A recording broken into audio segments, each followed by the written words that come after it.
একজনকে ঠকিয়ে আজ যে আপনার কাছে এসেছে, কাল সে আপনাকে ঠকিয়ে অন্য আরেকজনের কাছে যাবে। এটাই স্বাভাবিক চরিত্র, এটাই স্বাভাবিক চিত্র। ওই যে কথায় আছে না, ইজ্জত যায় না ধুইলে আর খাইসলত যায় না মইলে। অর্থাৎ যার যে স্বভাব, তার সেই স্বভাব কখনোই পরিবর্তন হবে না।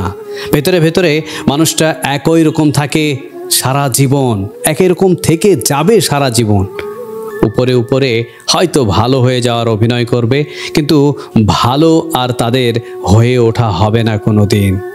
এই অমানুষগুলো আমৃত্যু নিজেদের সংশোধন করার বিন্দুমাত্র চিন্তা ভাবনাও করবে না, কারণ তারা মনেই করে না কাউকে ঠকিয়ে তারা কোনো পাপ করেছে। এই যে ঠকানোটা তাদের উচিত হয়নি, তাদের নিজেদেরকে সংশোধন প্রয়োজন, এটা তারা ঘুণাক্ষরেও কখনোই এই চিন্তা ভাবনা তারা করবে না।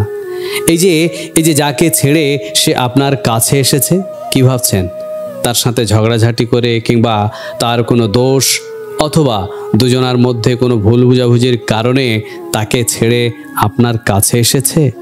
যদি এমনটা ভেবে থাকেন তবে আপনি একদম বোকার স্বর্গে বসবাস করছেন।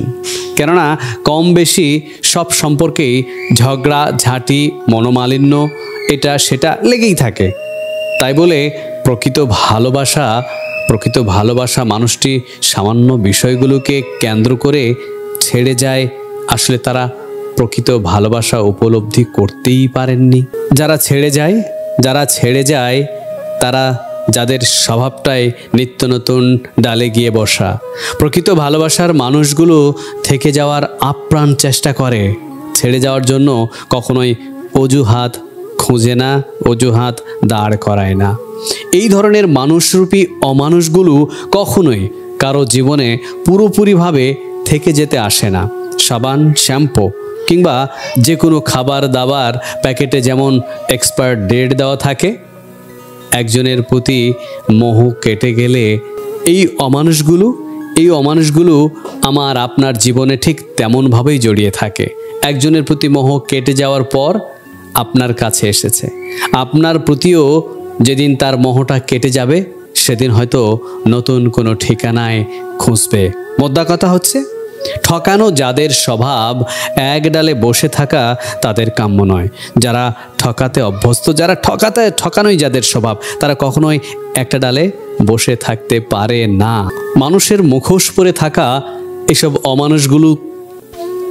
অমানুষগুলো থেকে সাবধানে থাকুন। জীবনে এমন অমানুষগুলো কখনোই আসার সুযোগ দেবেন না আপনার জীবনে। যে অন্য কাউকে ঠকিয়ে আপনার কাছে এসেছে, সে আপনাকে ঠকিয়ে অন্যজনের কাছে যাবেই যাবে। এর অন্যথা কিচ্ছু হবে না, বিশ্বাস করুন, এর অন্যথা কিচ্ছু হবে না। ঠকানো যাদের স্বভাব, কোনোদিন পূরণ হবে না তাদের প্রিয়জনের অভাব। তাই সবসময় একটা জিনিস মাথায় রাখবেন, সময় থাকতে বুঝতে শিখুন, নিজেকে নিজে বাঁচিয়ে রাখুন। আবেগ বাঁচাতে গিয়ে নিজেকে ডিপ্রেশনের সাগরে ডুবিয়ে দেবেন না। দরকার প্রয়োজনে একা থাকুন, তবুও এই অমানুষগুলোর সাথে জীবনের পথটা হাঁটতে যাবেন না। মনে রাখবেন, ঠগবাজের সাথে একসাথে থাকার চেয়ে জীবনে একা থাকা অনেক শ্রেয়। আর তাই তো ঠকানোই যাদের স্বভাব, কোনো দিন পূরণ হবে না তাদের প্রিয়জনের অভাব।